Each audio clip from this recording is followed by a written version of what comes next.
I'm Carla Jenkins, 20 a college student scraping by with a part-time coffee shop job in Richmond, Virginia. My family never really saw me. I was the shadow in our townhouse, always there but never noticed. My sister, the golden child, got every ounce of attention, while I was left picking up crumbs of their affection.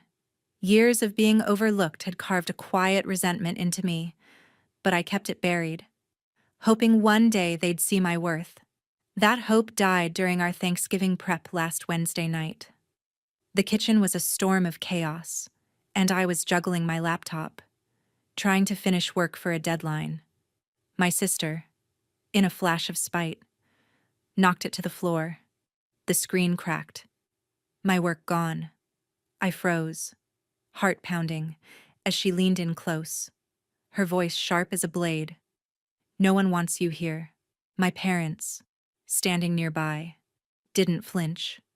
They nodded, their silence louder than words. Something inside me snapped. I didn't yell or cry. I just grabbed my bag, walked out, and drove to my friend's place. My chest felt heavy, but my resolve was iron. The next morning, my phone lit up 12 missed calls from my family, texts piling up. They needed me now, but for what I stared at the screen, a strange calm settling over me. What could make them beg after pushing me away? If you've ever felt invisible in your own family, hit like and subscribe to see how I took back control. This wasn't the first time I felt like an outsider in my own family.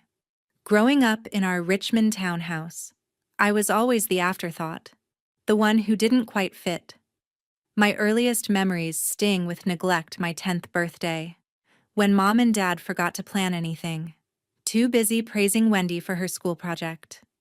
I sat alone with a store-bought cupcake, forcing a smile while they laughed over dinner. Wendy, my sister, 5 years older, had a way of claiming everything: my clothes, my space, even my parents' attention without a second thought. Once, she took my favorite jacket, tossed it in her closet, and smirked when I asked for it back. "You don't need it," she'd said, her tone cutting. I learned to stop asking. I poured myself into work, taking shifts at a local coffee shop to save for college. Every dollar I earned felt like a step towards something better, something mine, Wendy. Though, freelanced as a graphic designer, coasting on Mom and Dad's support. They'd slip her cash for projects, while my paychecks were just cute. Joseph, my dad, a bank clerk, barely looked up from his newspaper when I talked about my goals. Anne, my mom, a homemaker, doted on Wendy, her mirror image confident, charming, always the star. I was the quiet one, the one who didn't matter. Aunt Shirley, Mom's sister, would visit and join their praise, leaving me to clear the dishes. The years piled up, each slight another weight on my chest. I'd lie awake, wondering why I wasn't enough. Wendy's taunts grew sharper, her entitlement bolder. She'd borrow my stuff, break it, and laugh. Once, she spilled paint on my sketchbook, ruining months of drawings, and Mom brushed it off. She didn't mean it, but I saw the truth in their eyes. Wendy was their pride. I was their burden. I tried to be invisible, to avoid the sting of their indifference, but it never worked. Every ignored achievement, every forgotten promise, built a quiet rage inside me. I kept it locked away, hoping for a moment they'd see me, but hope was a fragile thing, and by last Wednesday, it was crumbling. That Thanksgiving prep was the breaking point. I'd been balancing my laptop, rushing to meet a deadline for a class project, when Wendy's carelessness or maybe spite sent it crashing. The screen went black. My work lost. Her words, "No one wants you here," weren't new, but they hit differently that night. Dad's nod, Mom's silence. They weren't just ignoring me, they were choosing her. Again, the weight of years pressed down. every overlooked moment flashing before me. I didn't cry or argue, I just left. My bag slung over my shoulder, the door clicking shut behind me, at my friend Brandon's place. I lay on his couch, staring at the ceiling, the hurt settling into something colder, harder. I wasn't surprised when my phone started buzzing the next morning. They hadn't called in months, but now they needed me. For what? I didn't know yet. But the years of being pushed aside had taught me one thing: I was done waiting for their approval.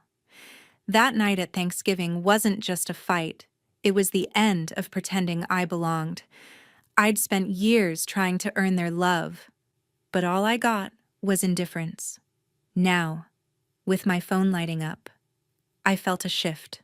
For once, I held the power. The next morning at Brandon's place, my phone wouldn't stop buzzing. I rubbed my eyes, the dim light filtering through his curtains casting long shadows on the floor. Sleep had been fitful. Fragments of the previous night's confrontation swirling in my mind like smoke. The device vibrated again on the coffee table, insistent, pulling me back to reality. I reached for it, my pulse quickening as the screen lit up with notifications. 12 missed calls, most from Anne, a few from Joseph, and one from Wendy. My stomach tightened. After years of silence on their end, this sudden barrage felt unnatural, almost desperate. I unlocked the phone, scrolling through the call log. Anne had called first at dawn, then Joseph an hour later, Wendy slipping in between. No voicemails, just the raw evidence of their urgency. Then the texts started rolling in, one after another, each more frantic than the last. Anne's message appeared first. "We need you home. Wendy's in trouble." My breath caught. Trouble what kind? The word hung there, vague yet ominous, stirring a mix of curiosity and wariness inside me. I stared at the screen, my thumb hovering, debating whether to reply or let them stew. Another text pinged from Anne, please. "Carla. It's serious. Call back." Serious. The irony twisted in my gut. How many times had my own struggles been dismissed as minor? I set the phone down, leaning back against the couch, the fabric rough under my fingers. Brandon stirred in the next room, but I didn't wake him. This was mine to handle, a rare moment where I wasn't the one chasing approval. The buzzing continued, Joseph's name flashing now. I ignored it, watching the screen dim for the first time. I felt a glimmer of control, a quiet power in my silence. As the minutes ticked by, more messages flooded in. Wendy's text was curt. "You need to help. Help. After everything." That was rich. I picked up the phone again, my fingers trembling slightly. Anne followed up, "Wendy messed up with some online sales. People are suing her for fake products. We can't handle this alone." The revelation hit like a cold wave. Wendy's freelance gigs had always seemed shady, promising custom designs, taking payments up front. Now it made sense: a scam.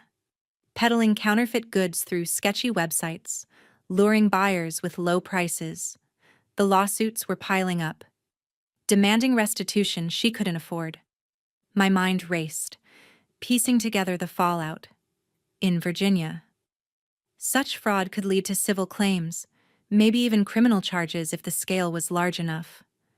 I exhaled slowly, the weight of their plea settling over me.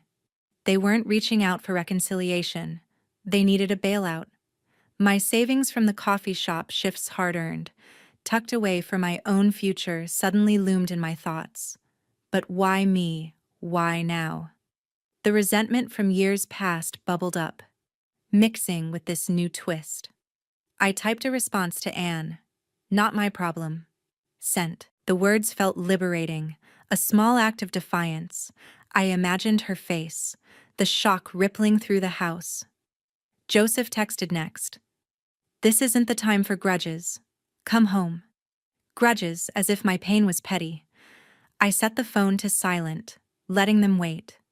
The morning light grew stronger, illuminating the room's simple details: Brandon's bookshelves, a half-empty mug from last night.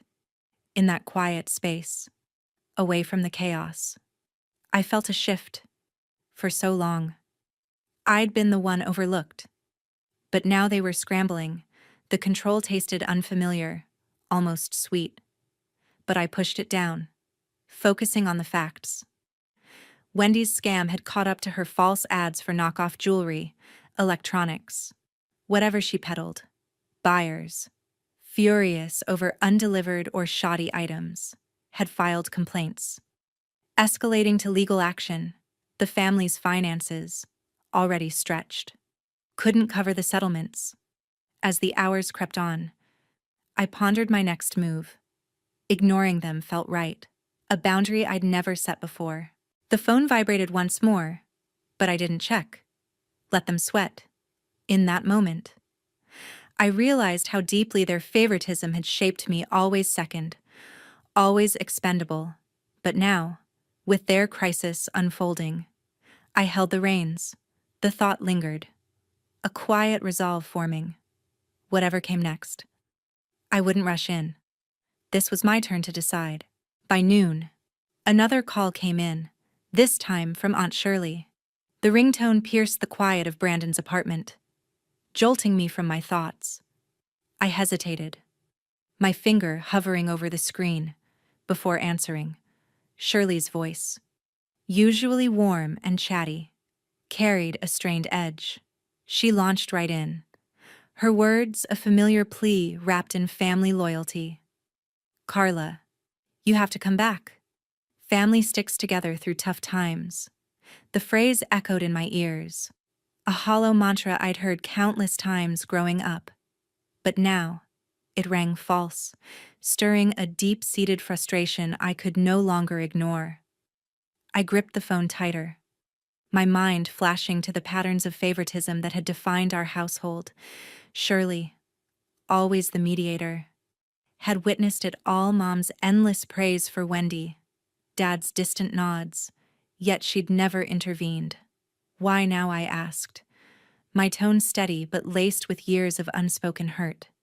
I didn't wait for her response, diving into the memories that fueled my resolve. The way Mom overlooked my efforts, how Dad dismissed my achievements as minor compared to Wendy's whims. Shirley stammered, her usual confidence faltering. "It's not like that. Dear, we all care." But her words faltered, the lilt in her voice giving way to awkward pauses. I could picture her fidgeting, caught off guard by my directness. The conversation dragged on, Shirley circling back to appeals of unity. But each attempt only deepened my sense of isolation. She painted a picture of crisis, emphasizing Wendy's predicament without details, as if guilt alone would pull me in. Inside, a quiet defiance built. For once, I wasn't the one yielding. Shirley's voice softened, almost pleading, but her discomfort was palpable, a crack in the family facade. I ended the call abruptly, the silence afterward heavy with unspoken truths. Her intervention, meant to bridge the gap, only widened it, highlighting how little they understood my pain. Moments later, texts from Joseph and Anne flooded in, their urgency escalating. Anne's message flashed first: "Please. We're falling apart without you." The words twisted in my chest, a mix of irony and sorrow. Falling apart, had they ever considered how I'd felt? Pieced together from scraps of their attention, Joseph's followed enough games. "Come home now." His bluntness, so typical, sparked a flicker of anger. They weren't asking, they were demanding. As if my absence was a mere inconvenience, the messages kept coming, each one more desperate hints of financial strain. Vague references to Wendy's mess. Anne added, "We can't do this alone." Alone. The hypocrisy burned. I'd been alone in that house for years, invisible amid their circle. I paced the room, the carpet muffling my steps, as the weight of their pleas pressed down. The control I'd glimpsed earlier solidified into determination. Ignoring them wasn't enough. I needed to confront this head-on, to see their faces when I stood my ground. The idea took root, a plan forming amid the chaos. I knocked on Brandon's door, explaining briefly. He nodded, handing over his car keys without question. "Be careful," he said, his concern a stark contrast to my family's self-serving outreach. I slipped the keys into my pocket, a sense of purpose steadying me as I gathered my things. The texts persisted, Anne's tone shifting to near hysteria. "Carla, please respond." Joseph chimed in again. "This affects all of us." All of us. The phrase mocked me. When had my struggles ever affected them? The drive ahead loomed, a short trip back to the townhouse, but it felt monumental. I stepped out, the door clicking shut behind me, my resolve unshaken. This wasn't about revenge. It was about reclaiming what they'd taken: my voice, my boundaries. The engine hummed to life, carrying me toward the confrontation that had been brewing for far too long. An hour later, I pulled up to our townhouse in Richmond. The familiar driveway stretched before me, but the weight of returning pressed heavy on my chest. I stepped out, the air thick with late afternoon heat, my heart pounding with a mix of dread and resolve. Inside, the atmosphere was electric with panic. Mom sat at the kitchen table, her hands clasped tightly, eyes red from stress. Dad paced near the counter, his jaw set, while Wendy slouched in a chair, her usual confidence replaced by a sullen scowl. The sight of their disarray stirred something in me, not pity, but a cold clarity that they were unraveling without me. I stood in the doorway, my presence shifting the room's tension. Mom looked up, her expression a flicker of hope. Quickly dimmed by my silence, Dad stopped pacing, his gaze sharp, as if my arrival was an imposition. Wendy barely glanced my way, her fingers fidgeting with her phone. The silence stretched, heavy with unspoken accusations. Finally, Mom spoke, her voice trembling. "Carla, we need you to help Wendy." The words landed like a punch, their desperation a stark contrast to years of indifference. I crossed my arms, steadying myself, and asked what happened. Wendy shifted uncomfortably, her eyes darting away as she muttered, "I got caught up in some online deals. They're suing me for $10,000. The admission hung in the air, raw and unfiltered. Wendy's scam selling fake designer bags and electronics online had backfired, leaving angry buyers and mounting lawsuits. The sum, $10,000, echoed in my mind, a fortune my coffee shop wages could barely touch. I felt a surge of indignation. They expected me to fix this, to dip into my savings while they'd never spared a thought for my struggles. My mind raced back to the countless times they'd dismissed me, my broken laptop, my ignored efforts, their nods to Wendy's cruel words. I took a breath, my voice steady but firm. "I'll help," I said, pausing as their faces lit up, "but only if you apologize, publicly, in the family group chat. List every way you've hurt me." The room froze. Dad's eyes narrowed, his hands clenching into fists. Mom's mouth opened, then closed, her shock evident. Wendy scoffed, her voice sharp. "This is my fault now." Her attempt to deflect ignited a spark of anger in me. I stepped forward, my words deliberate, laying bare the years of neglect, forgotten birthdays, stolen belongings, their unwavering favoritism. Each memory spilled out, a litany of wounds I'd carried silently. Mom's face crumpled, her hands twisting together. But she didn't interrupt. Dad shifted, his discomfort palpable, as if my truth was an inconvenience. Wendy's scowl deepened, her fingers tapping furiously. But she said nothing more. Their silence spoke volumes, a grudging acknowledgement of my pain. Mom nodded slowly, her voice barely a whisper. "We'll do it." Dad grunted, his reluctance clear. But he didn't argue. Wendy rolled her eyes, muttering under her breath, her defiance a thin veneer over her fear. I held their gazes, my resolve unshaken.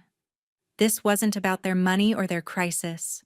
It was about forcing them to see me, to admit their wrongs in a way they couldn't take back. The tension in the room thickened, their agreement hanging like a fragile thread. As I turned to leave, Wendy's voice cut through. "You're making this worse." Her accusation stung, but I didn't flinch. She was lashing out, desperate to shift the blame, but I saw through it. Their panic, their need, only deepened my certainty. I walked out, the door closing behind me, my steps steady. The drive back to Brandon's felt lighter, the weight of their chaos no longer mine to carry. I'd laid down my terms. And for the first time, they couldn't ignore me. The confrontation had shifted something fundamental, a line drawn I wouldn't cross again.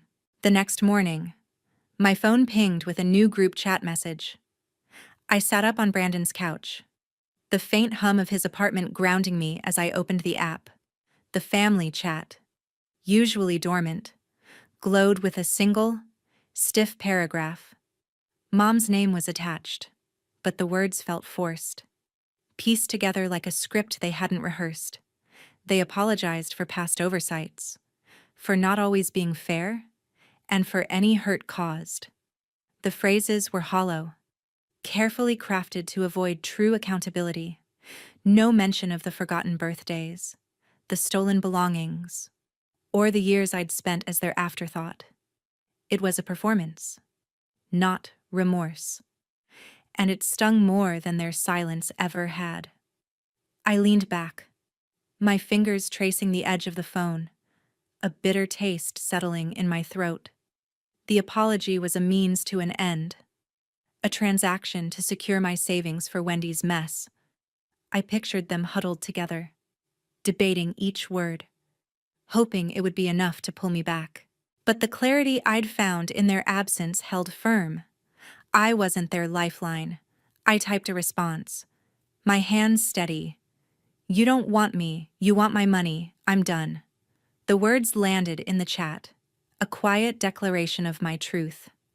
I waited, expecting a flood of replies, but only silence followed, their hesitation louder than any protest. The weight of their betrayal pressed against me, but it wasn't crushing anymore. I opened my contacts, scrolling to Mom's number, Ann Jenkins. The name stared back, a reminder of her distance. I hit block, the action swift and final. Dad's number. Joseph came next, his dismissive grunts, his blind favoritism, gone with a tap. Wendy's name lingered a moment longer, her smug taunts echoing in my mind, but I blocked her too, severing the tie that had bound me to her chaos. Aunt Shirley's number was last, her well-meaning pleas no match for the reality of their neglect. Each block felt like shedding a layer, the heaviness lifting with every choice. I set the phone down, the screen dark, and let out a long breath. For the first time in years, I felt unburdened, as if the chains of their expectations had fallen away. The quiet of Brandon's apartment wrapped around me, a stark contrast to the chaos I'd left behind. I thought of the $10,000 they'd begged for, money I'd scraped together over countless coffee shop shifts. It wasn't theirs to claim, not after they'd dismissed my worth for so long. I'd poured everything into earning their approval, but now I saw it for what it was, a hollow pursuit that had cost me too much. Sitting there, I began to imagine a life untethered from their demands. No more chasing their fleeting attention. No more swallowing my hurt to keep the peace. I could focus on my studies, my job, the small circle of friends who saw me for me. Brandon's kindness, his quiet offer of a couch, stood in sharp relief against my family's self-serving outreach. I pictured mornings free of their texts, evenings spent building something new. The thought sparked a fragile hope, a vision of a future where I defined my own worth. That morning, as sunlight filtered through the window, I felt a shift. The resentment I'd carried for years was fading, replaced by a lightness I hadn't known was possible. I wasn't angry anymore, nor was I seeking their validation. I was enough. And that realization was a quiet triumph. Blocking their numbers wasn't just an act of refusal, it was a boundary, a reclaiming of my space. They'd made their choices, and now I was making mine. The group chat sat silent, their apology unanswered, and I knew I'd never look back. My life was my own now, and I was ready to live it. A week later, Brandon shared some news about my family, sitting at his small kitchen table, the smell of fresh coffee grounding me. I listened as he relayed what he'd heard from a mutual acquaintance. My sister, Wendy, had faced a judge for her online scam. The fallout from her fake designer goods landing her a suspended sentence. The court ordered restitution. A crushing weight on the family's already strained finances. Dad, Joseph, had lost his bank clerk job. The stress of Wendy's legal mess eroding his focus until his employer let him go. Mom, Anne, had resorted to selling her cherished jewelry collection, rings and necklaces she'd once flaunted at family gatherings to cover mounting bills. The townhouse, once a hub of their favoritism, had become a battleground of arguments, the cracks in their unity splitting wide open. Brandon's voice was gentle as he described their unraveling, a family drifting apart under the pressure they'd created. I nodded, absorbing the details, a strange calm settling over me. Their collapse wasn't my doing, but a consequence of their choices, years of enabling Wendy, dismissing me, chasing a facade of togetherness that never included me. I pictured Mom sorting through her jewelry, her hands trembling with regret. Not for me, but for their lost stability.